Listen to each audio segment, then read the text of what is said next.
All right, here we go. I'll go ahead and get started. First of all, I want to say thanks to everybody for signing up for this webinar and thanks for attending. Your support always means a lot to me. When it comes to this photography workshop and photography education game, I'm a fairly a newcomer to the bunch, but people, it's going good so far. People have been real supportive of what I say and how I say it, and so that's been an honor to get to share this journey along with all you guys. This month marks the 1 year mark that I started up my little Hackberry Farm photo workshops enterprise, and so it's going good. It's trending in the right direction, and a lot of that's thanks to support like you guys. So I really appreciate that first and foremost. Number two, as we go through this today, I want this to be a dialogue and not a monologue. So if you have any questions, pop them in there in the chat. I'll try to keep up with it. Most months when I do this, I do it in conjunction with B&H Photo. And so B&H Photo, they always have a couple of guys on the back end to help me keep up with the questions. And so we're on hiatus this month. We're going to do two workshops two webinars with B&H Photo next month. And so just stay tuned for the announcements of that. And so next month it'll be in the same old format I usually do them, where you'll sign up through the B&H, you'll get notifications through them, and then I'll come on and do a couple of webinars. For some reason, I don't know if it's because they want to start a tradition or they know no one's going to be watching. It may be one or the other, I'm not sure. But for the 2 years in a row, they want me to be the last one of the year to go and send off the old year and look forward to the new year. So I'll be doing the very last webinar for them of 2024. So with that said, let's get started on mastering birds in flight. Let me double check one more thing. We are recording. Let's go ahead and get started with this webinar. A simple guide to getting awesome pictures. One of the things, if you've listened to my webinars before, or if you've never heard from, or if you've listened to my webinars before, you'll know this, but if you've never heard one of my webinars before, one of the things when it comes to photography that I really like to do is keep things simple. My brain kind of works in simple, sort of small, bite-sized chunks concepts. And so when I present this stuff, that's why I call it a simple guide to getting awesome pictures. I think most things in photography, and look, it's easy for me to say because I've been doing it for a long, long time. I think most things in photography are pretty, once you get your mind wrapped around the concepts of everything, and once you get your minds wrapped around that there's a certain order or a certain procedure in doing various kinds of photography, all of a sudden it starts becoming easier. Once you got the technical side of photography mastered, then the artistic side comes pretty simple after that. There's a few people, I'll name my son as one. He's got a pretty good artistic eye already. He doesn't know much about the technical stuff, so that's where he's got to catch up. And I find most people are that way. They struggle with the technical parts of it first, and then once they learn the technical parts, they start getting better at the artistic side of photography. And so, and that was my journey as well. I spent my 20s just trying to understand photography and get better at it. And then once I did, everything kind of took off for me from there. And so when I talk about a simple guide, that's exactly what I'm talking about is I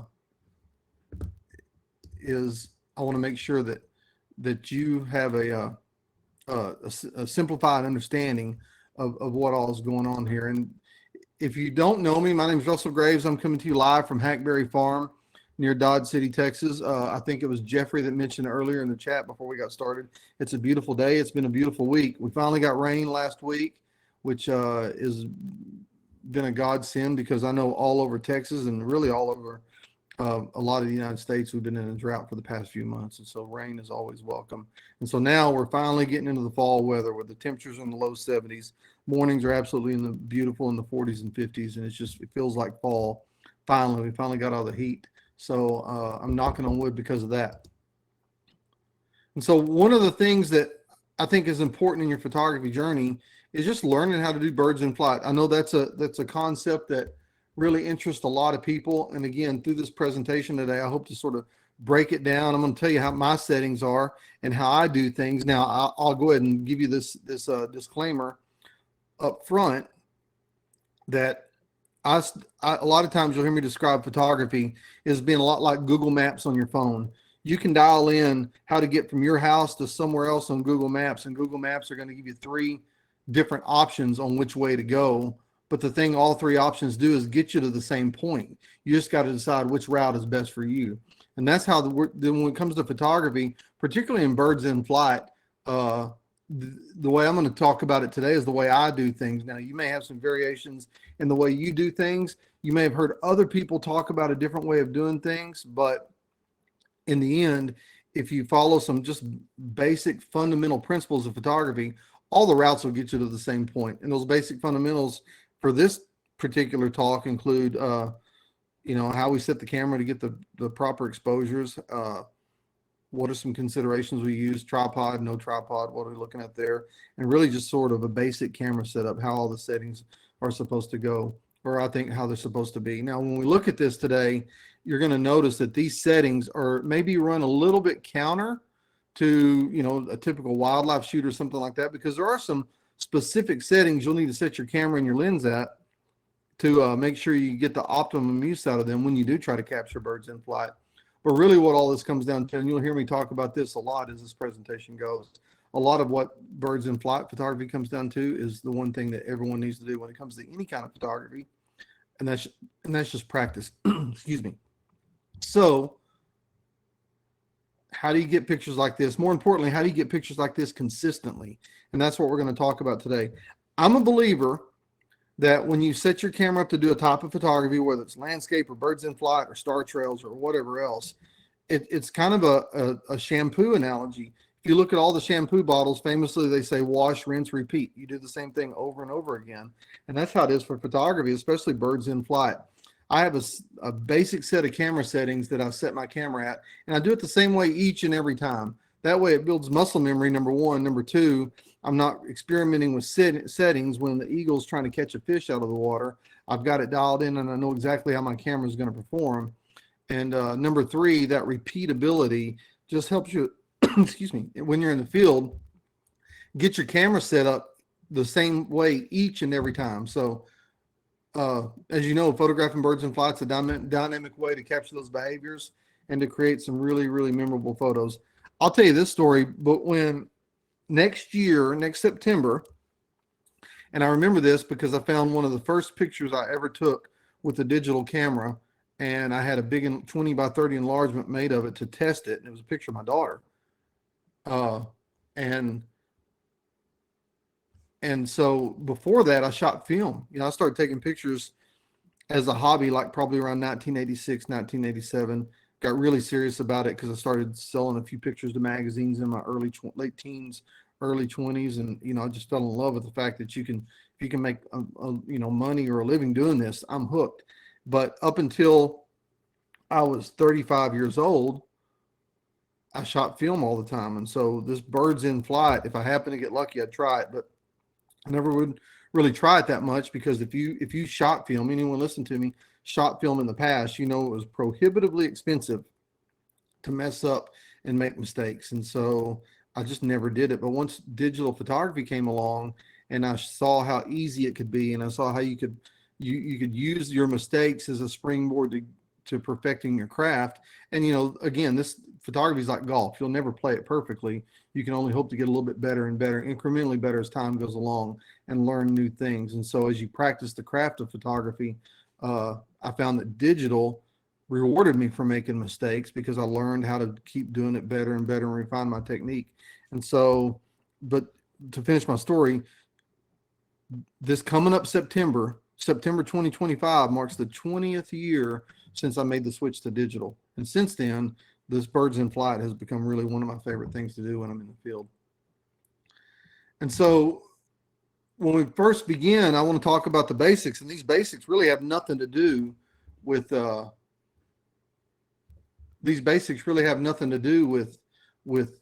anything camera settings. They have more to do with biology, because I found out that if you learn a little bit about bird biology or any kind of animal biology, you're going to learn that something happened. Hang on.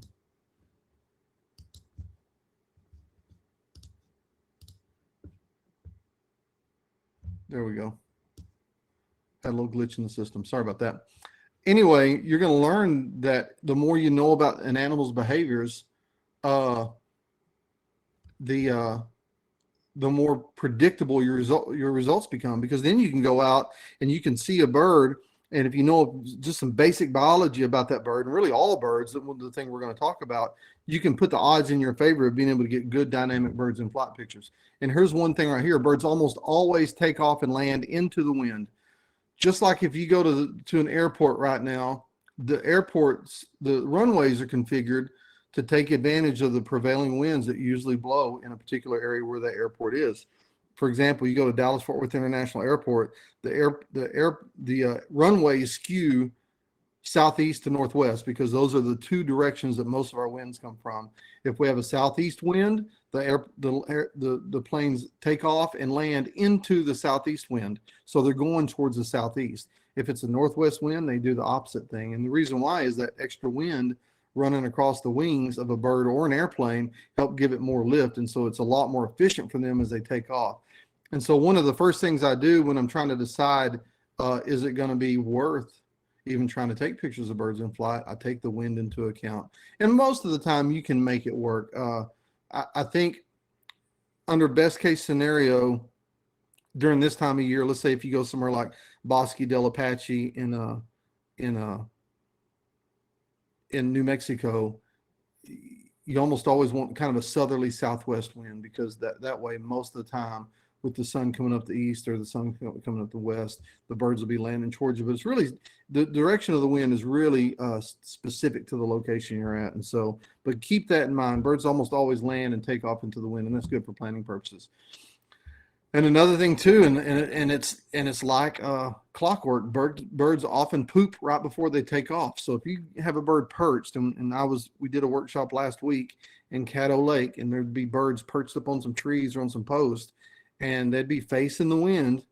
And as soon as they would poop, you could almost do a countdown, like 5, 4, 3, 2, 1, and they're going to take off. And so that's a good cue for you to be ready, because a lot of times, when it comes to birds in flight, a lot of times if they're perched and they take off, you have to react to that. I'll give you some strategies later on to how to prepare a little better for when birds are in flight. But when birds are perched and take off, they often poop, and then you can be ready for when they take off from their perch. And then as a general standpoint, if you're looking for birds, a little bit advanced scouting helps. They spend their time flying between nesting, roosting, or feeding sites. So if you know where they're going to feed, and you can keep the wind in mind, and that helps you scout places later, then that's a pretty rewarding way of doing your pre-trip scouting, is figuring out where they're feeding at. And most of the time, I don't really bother nesting birds at all for the whole ethics part of it. They just need to have their time left to be alone. But roosting birds, like turkeys and stuff like that, or even sandhill cranes or geese that roost on the ground in the water, it's always good to know where the roosting sites are, where their feeding sites are. So that way, once you take into account of the wind, you can be in position to be able to get pictures of everything but their back. Really the ideal pictures of birds in flight are either this side view like this, where you can see their eyes, or the birds flying some semblance toward you. Now, I say this too, because a lot of people will talk about trying to photograph cardinals in their backyard and things like that. And the smaller the bird, the harder it is to photograph. That's just a general rule, because they dart and they move in and out so quick. And we're only humans, and we have our limitations. So if you're having a hard time photographing smaller birds, keep at it. Don't be so hard on yourself. Just practice, practice, practice. And then so for birds in flight, when we're talking about the camera settings, or before we talk about the camera settings, a lot of people ask me handheld or tripod. And if you've heard me enough before in the past, you know that I'm a big proponent of tripods. But I will say that when you're doing birds in flight, especially small birds, tripods are a little cumbersome to use because it's hard to react as quick. My point is, if you can use a tripod, if it's handy, like on big birds like cranes or geese that pretty much fly a linear direction, they're not darting all around, a tripod's great. It'll help you shoot later in the day at slower shutter speeds and still get sharp images, or early in the morning at lower shutter speeds and still get sharp images. But most people tend to handhold. Like this picture here of this crane, I shot it on a tripod because I am a believer in tripods. That was shot on a tripod. Now this one right here was handheld because those long-tailed ducks up in Alaska, they they're pretty erratic in the way they fly. So I shot that with handheld. So really, whatever works best for you is kind of what's best. I'll talk about a few settings to help ensure that you're getting the most out of your camera and getting the most sharpness you can out of these pictures. But again, when it comes to handheld or tripod, I prefer tripod when you can, but the reality is a lot of times you have to handhold to try to track birds as they fly by. And so here's the basic camera settings. Now this is the part I was talking about earlier that's that we talk about. There's a lot of different ways to do it. You know, basically in every camera has three main exposure modes that most advanced photographers use. I'm not going to say all because I can't speak for everybody, but aperture priority, shutter priority, or manual mode is the exposure mode. One of the three big exposure modes that most everyone who's an advanced photographer uses. Now, that's the thing I'm talking about. Depending on your specific style, depending on how you learned it, and depending on where you're comfortable using it at, that's the one I recommend. But so I put the caveat here that this is the way I do it, and I shoot in aperture priority almost all the time. I will shoot in manual mode sometime. The caveat to shoot in manual mode is if a bird is staying in the same light, but the background is changing from, say, a bright blue sky to a shadowy background, to a middle tone field or a snowy covered field, where the background's changing and it's causing the meter to kind of go haywire because the camera meters are metering the whole scene, not just the bird. But if the bird's staying in the same light, I'll switch to manual mode because the light's really not changing that much as opposed to the tone of the background. But if you're shooting birds against a clear blue sky, I shoot aperture priority almost exclusively. And the reason why is because I can set the aperture. We'll talk about that in a minute. I'll set the ISO of the three parts of the exposure, and the camera does a good enough job. And I say good enough, most of the time on a scene like this of this marsh hawk, the camera will do a good enough job to get the exposure right. And so I set the aperture because I'm really focused on the backgrounds and how the background looks. And then I'll set the ISO. I'll talk about that in a minute. And I'll let the camera decide on what the shutter speed is going to be. Now, I saw Robert here. I'll address that. He said you would have guessed shutter priority because of the need for fast shutter speeds to help freeze the bird in flight. Yeah, and that's not a bad way to go either, Robert. And the reason why I use aperture priority, I alluded to it earlier, because that's the way I learned, and I've done it enough now where I tend to watch the shutter speeds. We'll talk about the shutter speeds here in a minute. If you're learning as a good learner mode to shoot birds in flight, shutter priority is a great way, because then on shutter priority, if you don't know, you set the shutter speed. So you tell the camera, I want a 1/500th of a second. And then you can set the ISO to where you can set the ISO to where you want to start with. And then the camera will set the aperture for you. But for me, and again, this is an aesthetic thing because I've done a ton of magazine shooting in my life. And because of that, one of the key aesthetics to shooting magazines is the background just needs to really look good. And so to control the background, I control it with the aperture. And so again, it's one of those things like I mentioned on the analogy of Google Maps the other day. The correct exposure, whether you do it aperture or shutter priority or manual, is the correct exposure. They all get you to the same place. It's just depending on the route you want to take. And so the way I do it is, again, I shoot it in aperture priority mode. And then sometimes in manual mode if the background's changing a lot. And then I open the lens wide open, f4, f5.6, depending on what your lens will do, f6.3. These are just a couple of examples, but the smallest number your f-stop will go to, that's wide open, because I want to limit the depth of field and let the maximum amount of light in, because really it's not a landscape shot, so I'm not focused on the background being I'm not focused on the background being really tack sharp like you might in a landscape shot where you want the foreground and background to be sharp. On these birds in flight, I want to isolate the bird against the out of focus background. So I'll open my lens wide open. Again, it's going to limit the depth of field, but it's also going to let the maximum amount of light in. Kevin says he shoots an aperture priority. He said he's programmed his lens control ring to ISO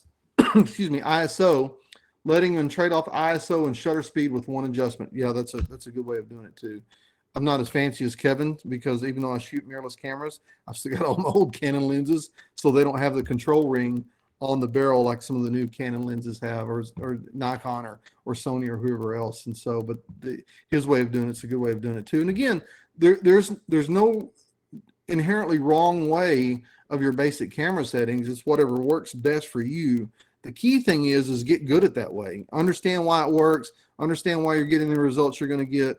Because again, whether if you shot this same Marshhawk on aperture, shutter, or manual, you can get the same result each and every time. It's not how you get there. It's the fact that you want to get there and be able to do it effectively each and every time.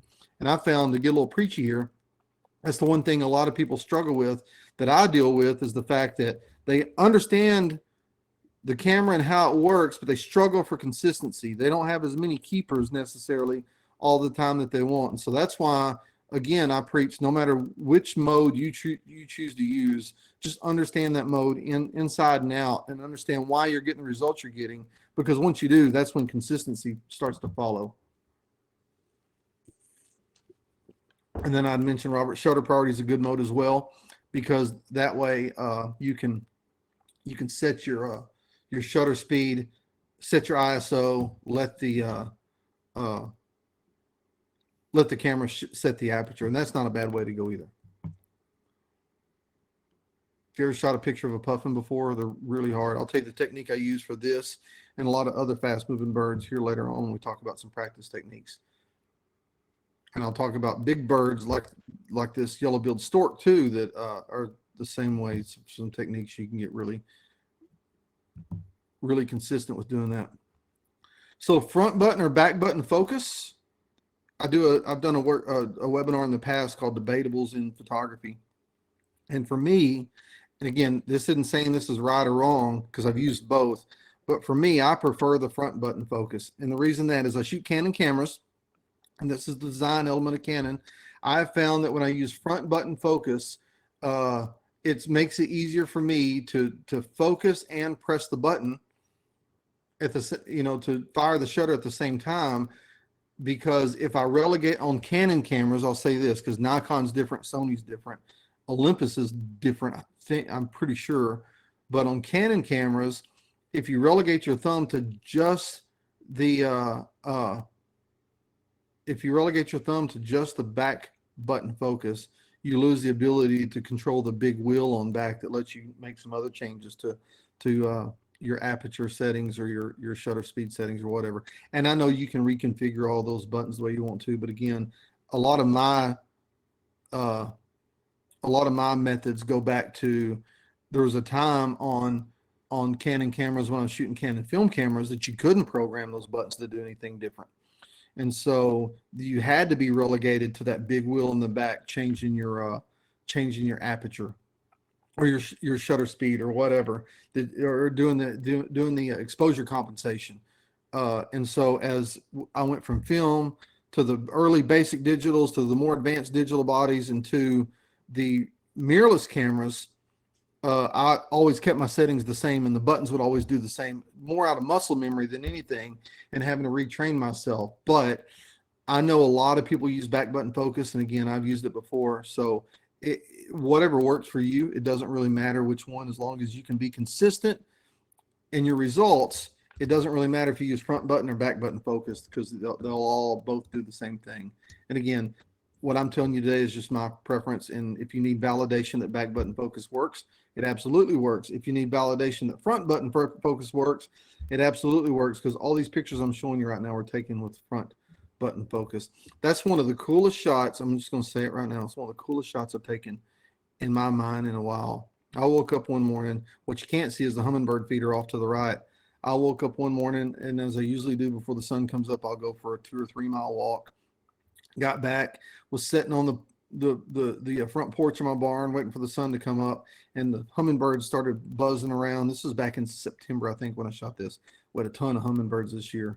Hummingbirds started buzzing around, and then the sun started coming up, and I thought to myself, I wonder if I can get a picture of a hummingbird with the sun in the background. And so if you have watched any of my webinars in the past, one of the things I've mentioned on occasion, depending on the webinar, is if you want the sun to look a natural size in your pictures, shoot it at 200 millimeters. And so I had to get close enough to where the sun lined up, where I could get a picture of the hummingbird in front of the sun, and shot this at 200 millimeters, just right off my front porch by my hummingbird feeders.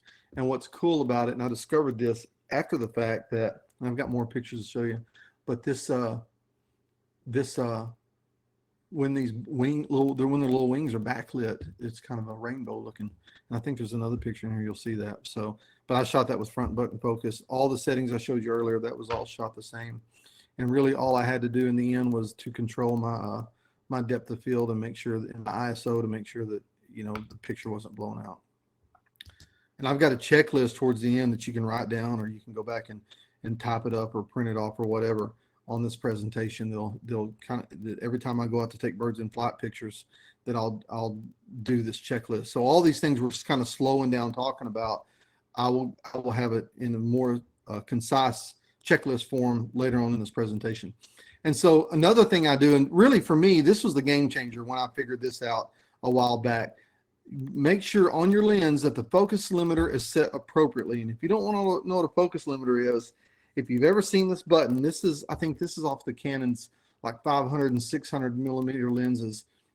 This is what the switch looks like. But if you look on the side of a lot of these telephoto lenses, I'm not going to say every one of them because I've never seen every one of them, but the ones that I'm most familiar with all have some semblance of this focus limiter.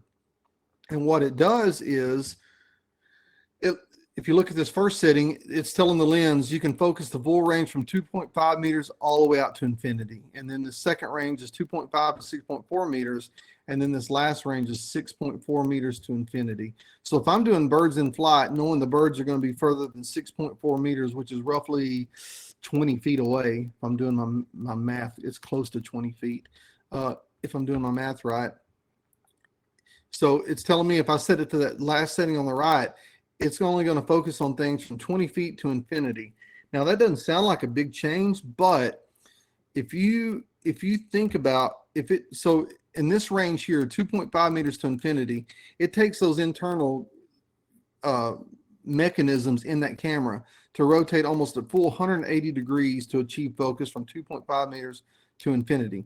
And so that lens inside, the focusing mechanism inside, has to do a lot of traveling just to capture focus. And if it misses focus, all of a sudden it tries to back focus on a leaf in front of you or the background behind you, it's got to just do a lot of moving back and forth to try to catch up.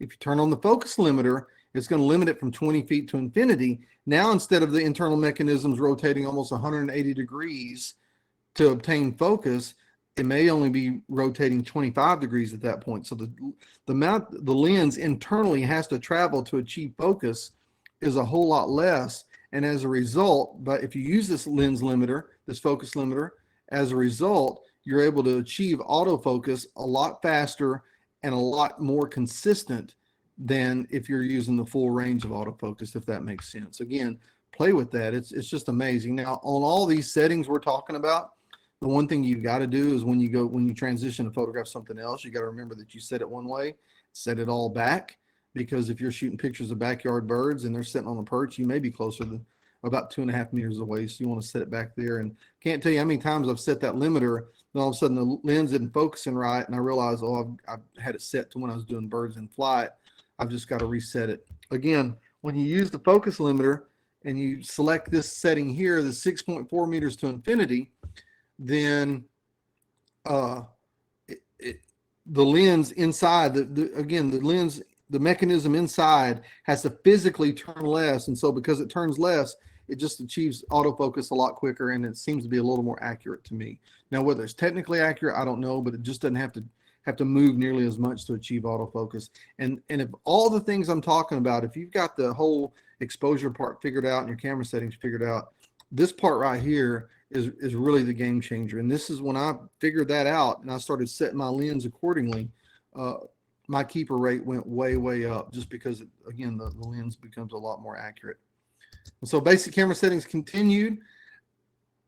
My focus mode, I set in Canon, it's called AI Servo, or continuous focus, I think is what Nikon and Sony both call it.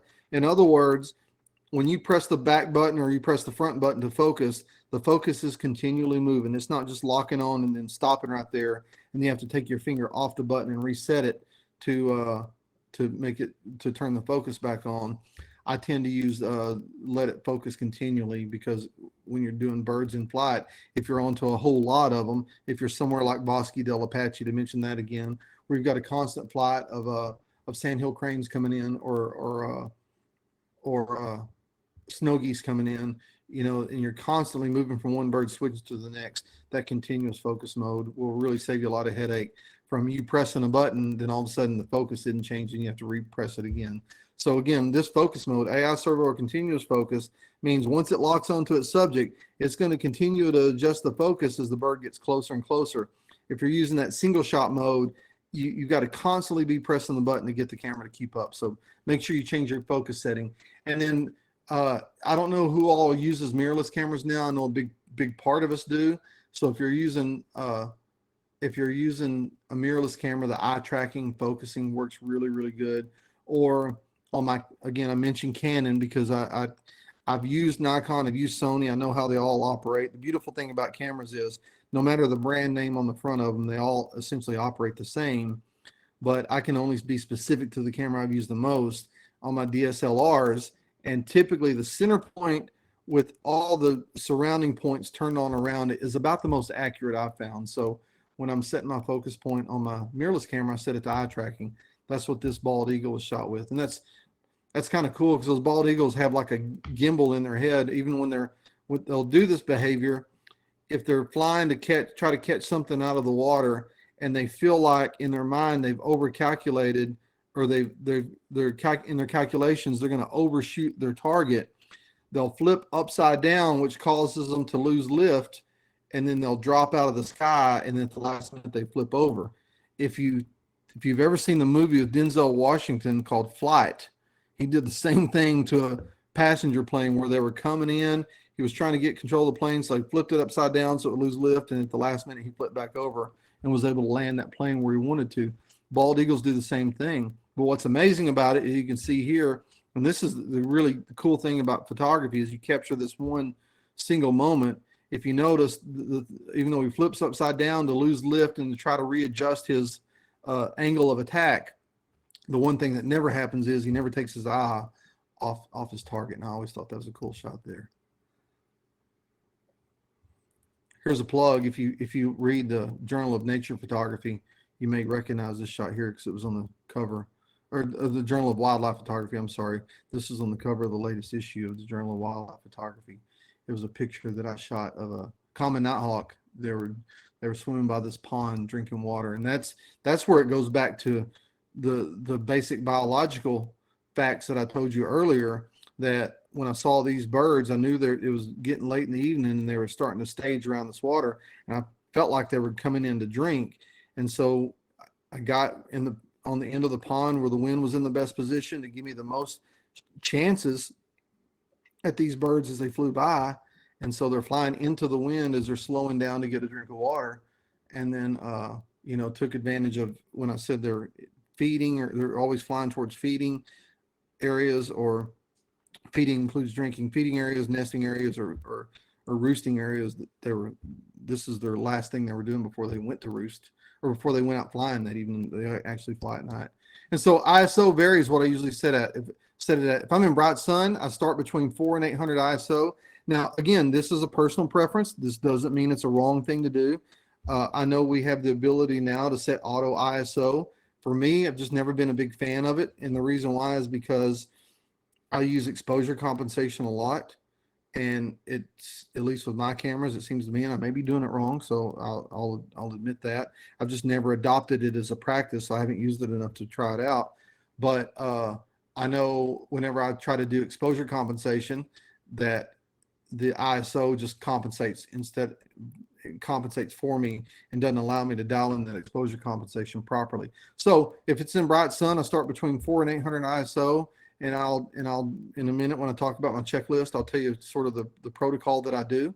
And then I'll shoot as high as 3200 ISO. I'm not afraid to do that.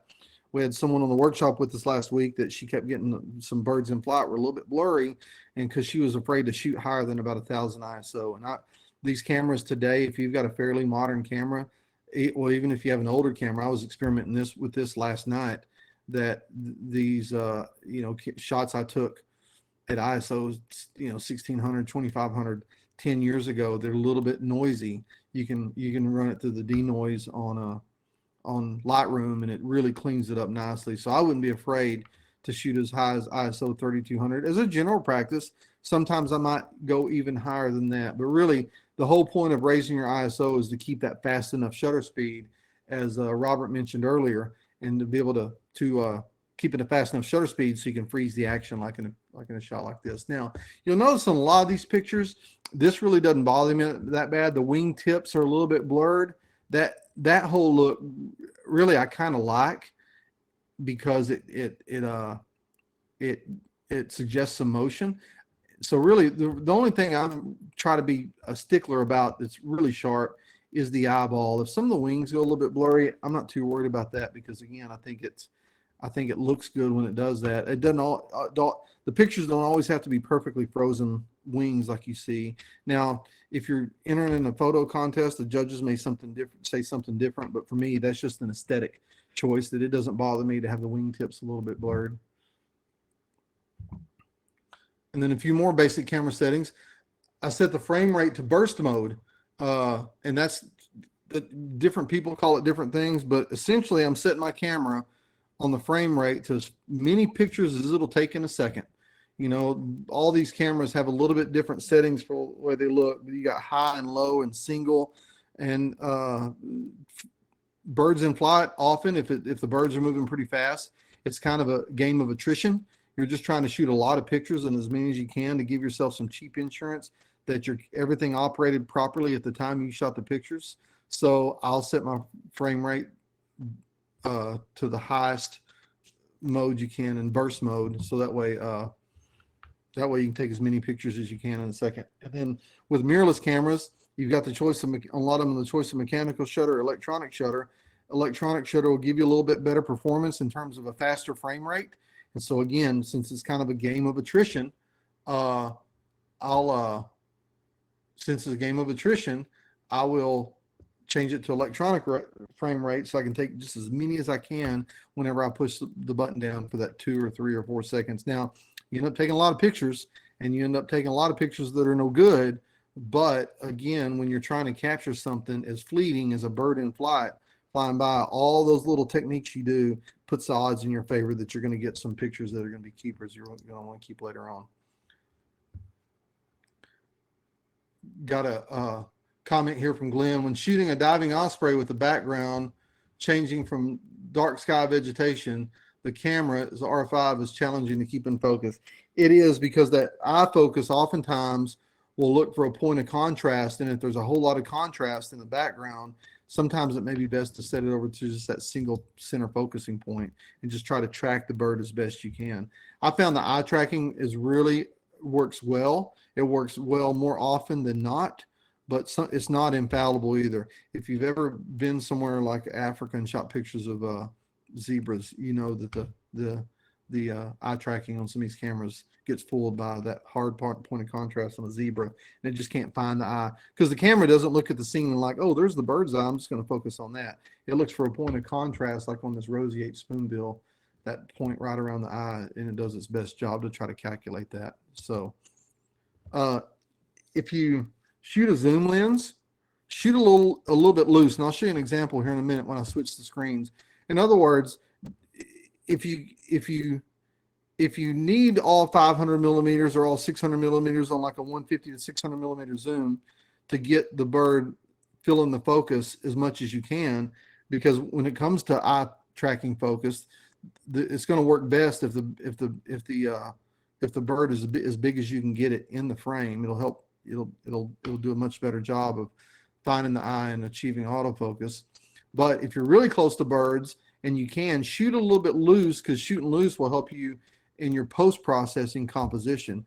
Because one of the things too you'll notice when you start shooting birds in flight, a lot of times, we learn that when you're composing a picture, if an animal's moving, say, left to right, you give a little bit of room on the right side of the frame for the animal to move into.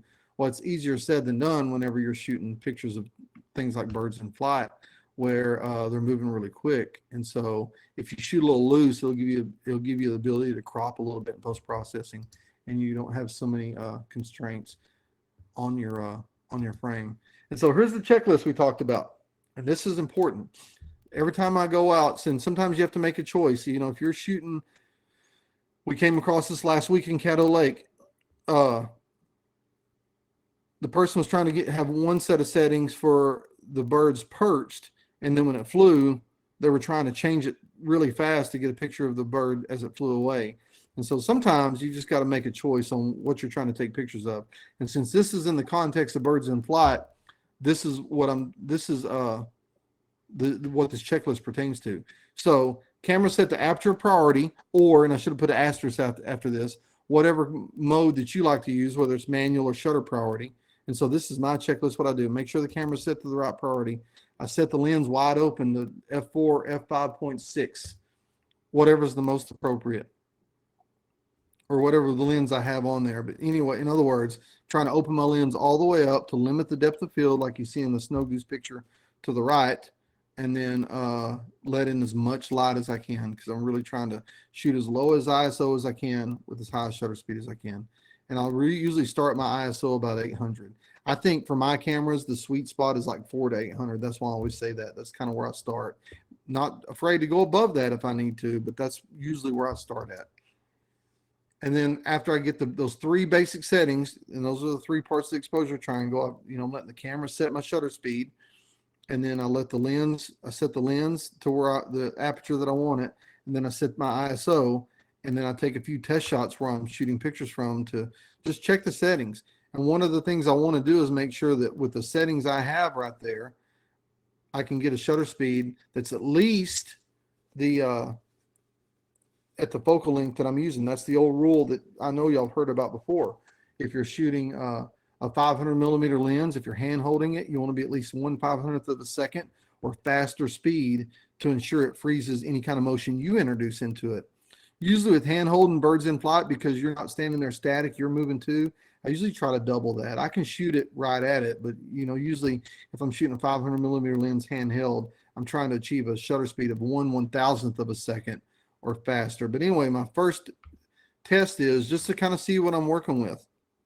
If my shutter speeds are too slow, if I'm shooting, let's say 1/125th of a second, at this point, there's only one thing I can do, and that's to raise the ISO to a higher level to try to get it high enough to achieve that 1/500th of a second if I'm shooting with a 500 millimeter lens, and try to get it high enough where I can achieve that shutter speed. Now, granted, sometimes if it's a really overcast day or it's really early in the morning or late in the evening, you just can't get to those kind of shutter speeds to really give you a good shot at freezing the action.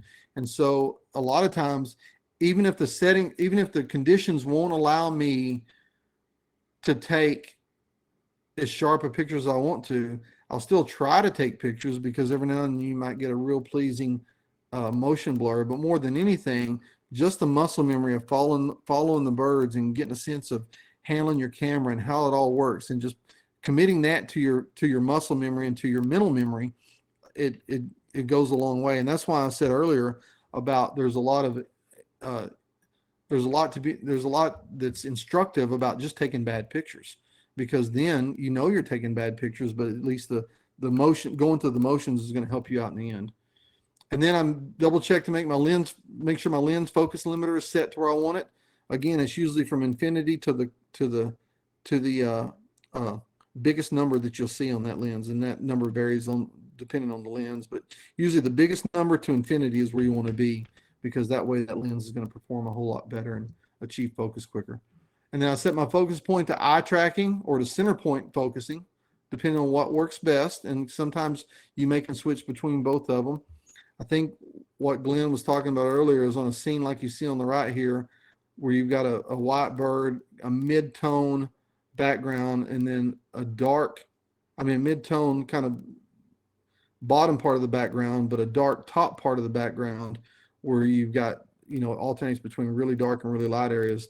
sometimes that eye tracking focus will jump up to those areas there and try to jump back. If you're like these birds, they're kind of coming in on a predictable path. And so it'd be easy to switch over to the center point and follow those along.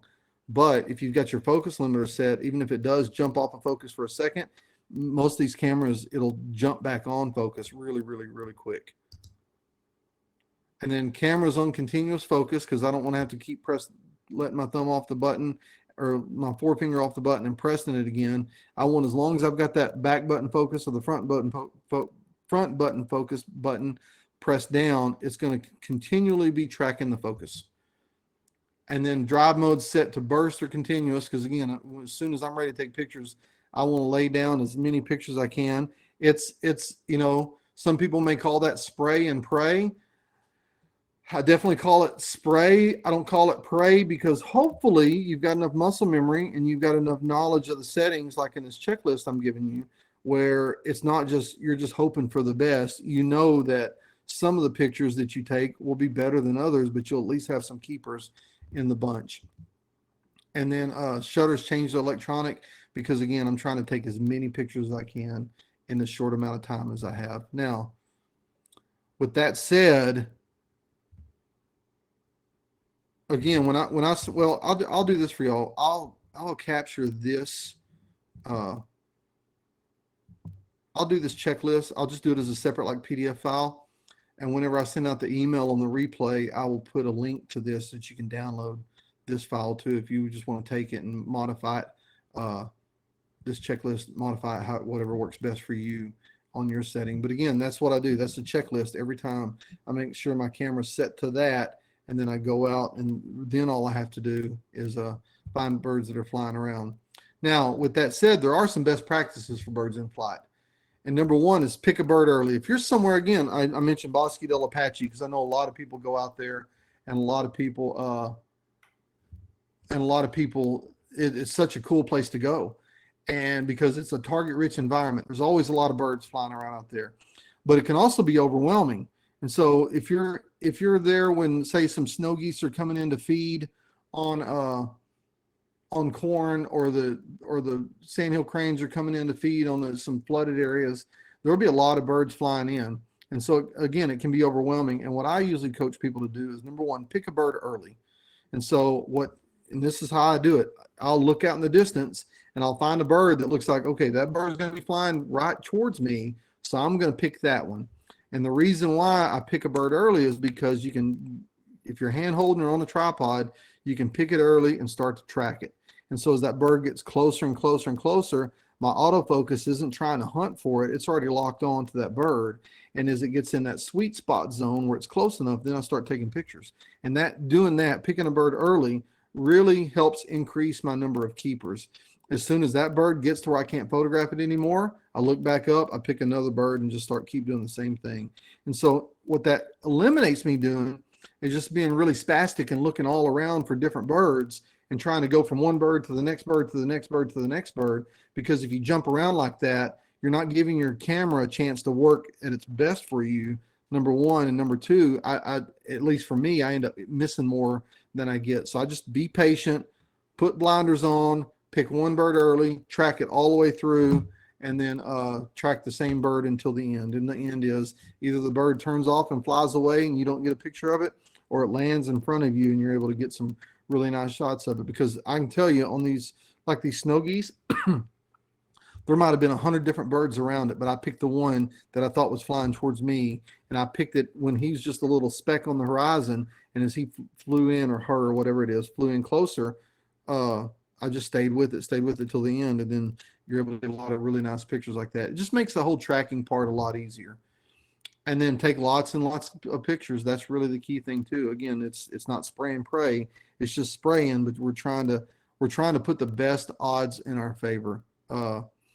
You've heard the old saying, you miss 100% of the shots you don't take. That's so true with birds in flight. If you don't take it, there's no chance you're going to get it. But at least you take it, there's some chances that you're going to have some bad shots, but you're also going to have some good ones mixed in the bunch too. And then when you're done taking the first batch of pictures, take some more, because that's the key, is just you got to take lots of pictures. Couple of couple of comments here before I go to the next one. Glenn asked, your lighting is amazing. These pictures, what's more important, sun or wind to your back? Well, they're kind of equally as important, Glenn. I mean, if the birds are flying away from you, no matter how good the light is, you're not gonna be able to, I don't think, get a really nice picture of one, or at least consistently. I mean, the ones I like are when they're kind of in your face like this. And then if the sun's not right, you know, even though the wind may be in your favor, if the sun's not right, it's not gonna do any good anyway. I know. I'll tell you, everybody this. I know Glenn lives in Florida, and I've been to Florida quite a bit. And when I've scouted the locations for the workshops we do there, that's one thing I keep in mind is where's the wind most likely going to come from, and where do we need to be in the morning and the evening to take advantage of that wind. And most of the time it works out that way. You know, the good thing about weather is, even though it changes from time to time, there's some consistency to the prevailing wind in different locations. So when you're out scouting locations, I try to pick spots where the wind is going to be in my favor most all the time, at the time that I need the sun to be in the favor. So really look at both of them together. And then Ron asked, do you use a small focus box or full frame eye tracking? I just use the full frame eye tracking, Ron. And the reason why is it helps the full frame helps me when my technique is a little bit off, or in other words, the bird may fly a little bit erratically, and I may lose the bird in the corner of the frame. He's still in the frame fully, but I may lose him in the corner. So at least the tracking can go up there and follow him. And I know if you limit the points to the small box like you're talking about, you can probably get a lot more consistency in your focusing. But me, I try to take the cameras now are not infallible, but they're pretty good on everything they'll do. And usually I come down to being the weak link in this whole process after a while. And so what I try to do is let it focus on the whole frame. And I'm going to show you a little demonstration in a second to how to fix that. And then practice often. That's really the key thing more than anything. And that's no matter the kind of photography you're doing. To me, that's the thing that it gets talked about, but I don't know if it gets emphasized enough, because we're led to believe if we just go buy that new camera or new lens, it'll solve all of our problems. And they're all technological marvels, but you got to realize that even way back when, 50 years ago, 80 years ago, 90 years ago, or when Ansel Adams was taking pictures almost 90 years ago, the masters were taking pictures with technology that they couldn't even imagine that we have today. But the key thing is they just understood their craft, and they got there because they practiced often. And so depending on where you live, there's all kinds of stuff to practice on. If you want to practice on the dogs running around in your backyard, or at the dog park, or at the city park, or wherever, just something that's moving around that you can just get the muscle memory of pointing a camera at something, being able to acquire it quick through your lens you're going to use, and having all your settings right, that practice like that is invaluable. Airplanes are another way. If you live in an area where you've got a lot of plane traffic flying over fairly low, that's a good way to practice as well, or just neighborhood birds. You don't have to travel out to exotic places like we've been talking about to be able to get some of these shots. And then look for slow moving birds like buzzards. That's a good place to start if you can find slow moving birds like buzzards, because they usually fly fairly linearly. They're not all flying around really fast, and they're kind of staying on the same line, and they're pretty easy to track and practice and get your settings down right. And again, I can't overstate this part of it here, because when you practice a lot, you've heard people say it's better to be lucky than good. That was the case here. I was sitting in a blind waiting for turkeys to fly by, and I heard a dove making that sound like they sound when they take off and land. And I looked to my right, and because I had all my settings kind of pre-dialed in, I aimed my camera at this thing and just started. I did spray and pray on that one, but I thought I had it set right. When I immediately looked back, I was able to get a shot of this bird flaring right before it landed, and that bird was just feet in front of the blind. I always like this shot here. And then handle your camera often to get a feel for the rig, and the rig meaning the telephoto lens you're going to go out and shoot birds in flight, and then managing all of it together, because if you, and I don't mean this in a derogatory sense, so please don't take it this way, But if you're a weekend warrior and you only go out and take pictures during the weekend, it's hard to build that muscle memory. Or only a few weekends out of the year, it's hard to build that muscle memory. So I think it's best to go out, handle your camera often, even if you're just sitting in the house messing around with it, or you're sitting on your back porch practicing taking pictures of planes flying by, or practicing just your dog running around. When it comes time to shoot birds in flight, you're going to have that muscle memory built in, and the whole thing becomes a whole lot more intuitive to try to do. There's my buzzard. And so post-processing considerations. Now, one of the things that happens when you shoot birds in flight, because it's hard to, it's not, like a mountain, it's not going to move.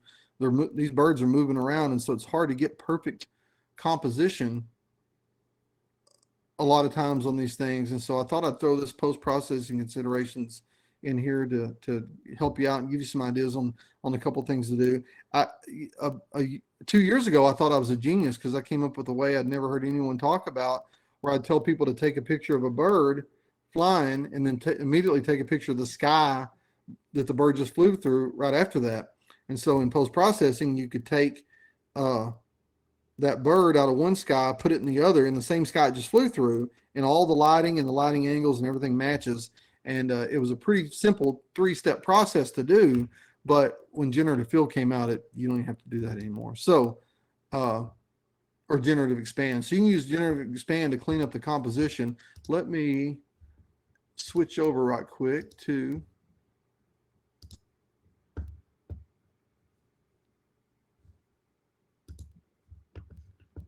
let me close a couple things out so you can see this. So you should be able to see, this is Lightroom right here. And earlier when I talked about shoot a little bit loose, if you're shooting telephoto, this is what I mean like this. It's not shot so tight that I don't have any room to crop if I need to. If you shot this picture and you just wanted to crop it, oops, there we go. If you just wanted to crop it, then you could just crop it down like that and have a pretty nice picture because we shot it loose. And again, this takes into account, if we look at my crop lines, gives a little space in front for the bird to fly, and it also kind of puts the bird on the rule of thirds line. So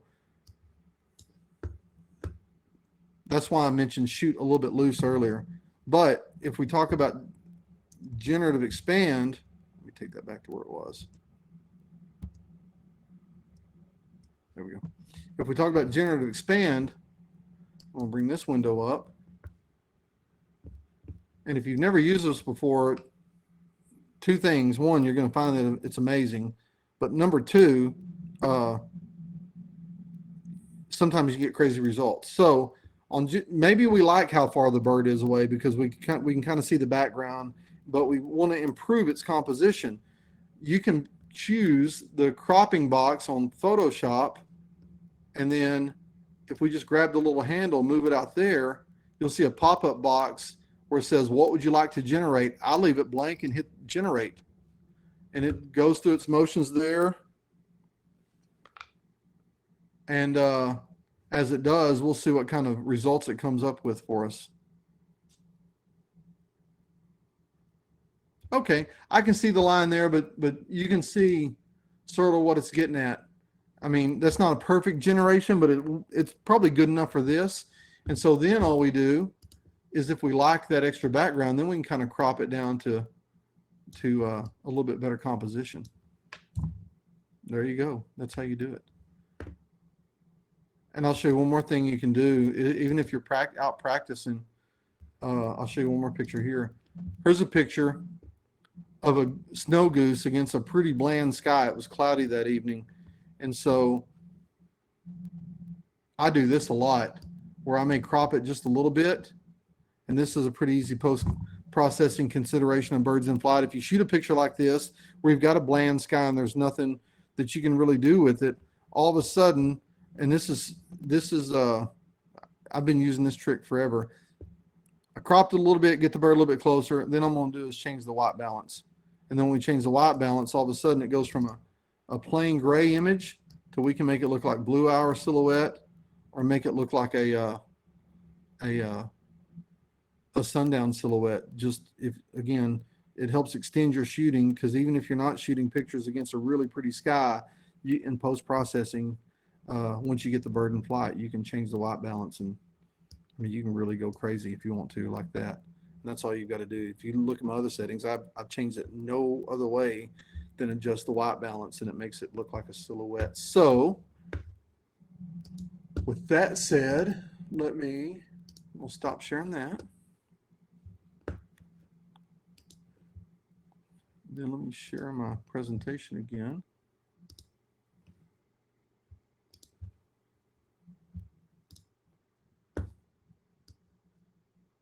Okay, we should be back again. But anyway, that's just a pretty simple way of it's a pretty simple way of cleaning up the composition, or even, like I said on the second example, of taking a picture with a bland sky, changing the white balance, and making it look like an interesting photo.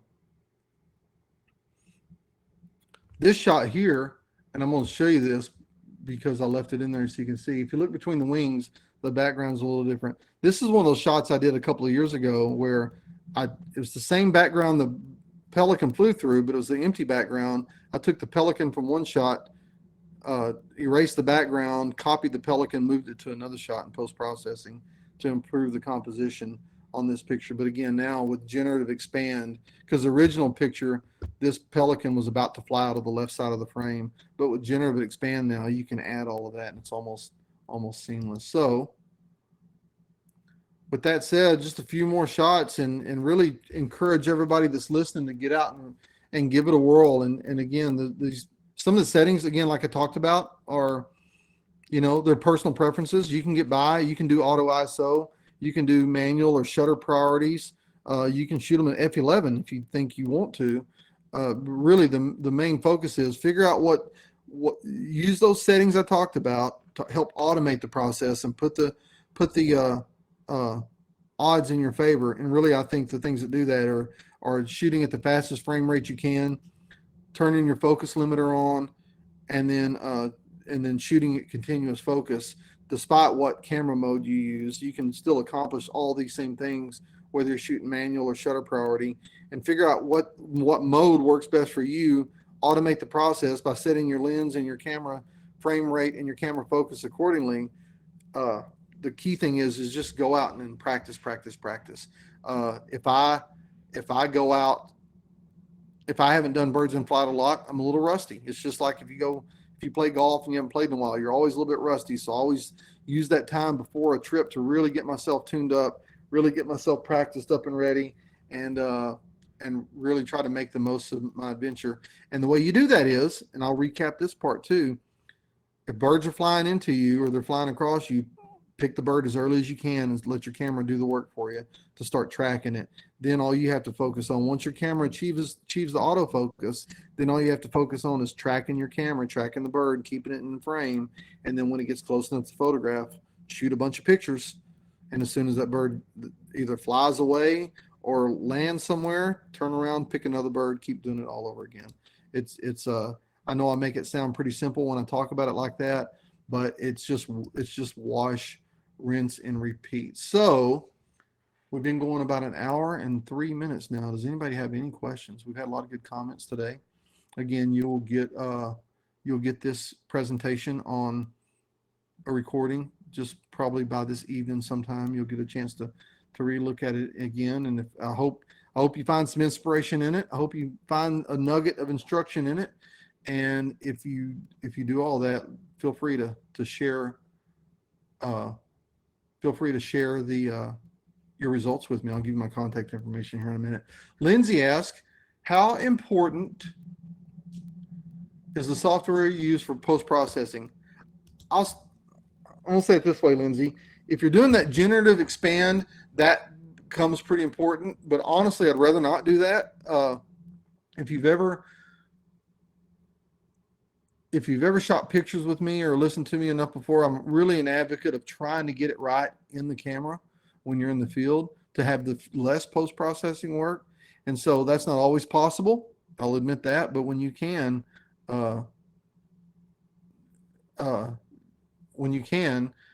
try to get it right in the camera. Now, when you start talking about post-processing software, I'm not sure what you use, but you can use something as simple as like the Photos app on the iPhone or on the Apple computers, or you can use something as complex as Photoshop. Photoshop for me, it does a lot. It's more complicated than I need. Most of the things I do is Lightroom. So Corel, I'm not sure about that one, but if it does kind of the basic stuff of exposure and shadows and highlights and that kind of stuff, it probably be good enough. It may not be as, again, I don't know this, but it may not be as streamlined as something that's refined like Lightroom. But most of the time, if you can edit your pictures from just a color correcting standpoint, there's a lot of software programs that'll do that. If you're not interested in doing the generative fill and things like I talked about. And then Glenn asks, or Jeffrey says, great info, just have to use checklist. Yep, that's the key thing too. And that's why I include on there. Speaking of checklist, I'll give this to you in a little bit. If you haven't yet, I've got a free set of nature photography checklists that are on the Hackberry Farm, Texas website. Just all you have to do is pop in your email address. You'll get those free download, and you can put them on your cell phone, make prints of them, whatever, just to keep a checklist in front of you when you're in the field. I use checklists all the time. They really help keep me organized when you're out in the field. And then Glenn says, any tricks, let me move this, not decapitating a diving kingfisher up close? I would say, Glenn, shoot it a little bit loose, give it a little more room in the frame. And then if that doesn't work, you just got to get good at tracking those things. And I know how hard that can be. Those kingfishers are one of those small birds that are hard to track. And that's where you need to forgive yourself a little bit if you can't always get the pictures perfect. But yeah, I would say anything, if you know where they're landing, pre-focus on a spot, shoot it a little bit loose with a zoom. And then, or if you don't have a zoom, just back up a little bit. Because as I recall, I think you got an 800 millimeter lens, Glenn. Back up a little bit and just put a little more space between you and where those birds are flying. So it's not always easy to do, but that's what I would attempt to do in the beginning. So stay in touch. Let me share a couple more things with you. You can send me an email. Like I said, as you're going through this journey, I'd love to see your results. Russell@hackberryfarmtexas.com. You can send me an email there, or you can visit our website at www.hackberryfarmtexas.com. If you live in the neighborhood, I'll be launching the day camps, the fall session of the day camps pretty soon. We've had a real busy fall with the workshops. Got some spaces left on a few workshops in 2025. We'll be announcing the 2026 schedule really soon. But if you want to go on a little bit further excursion with me and have an immersive experience, we always have a lot of fun. Everybody laughs a lot, and it's an honor to get to do that kind of stuff with you. So if I don't have any other questions coming through, I've got another meeting at 1:30 today, so I'm going to just say thanks, and feel free to stay in touch and be on the lookout for that PDF checklist I'm going to send you, as well as the recording of this webinar today. Thanks, everybody, for joining me, and I will talk to y'all soon. Take care.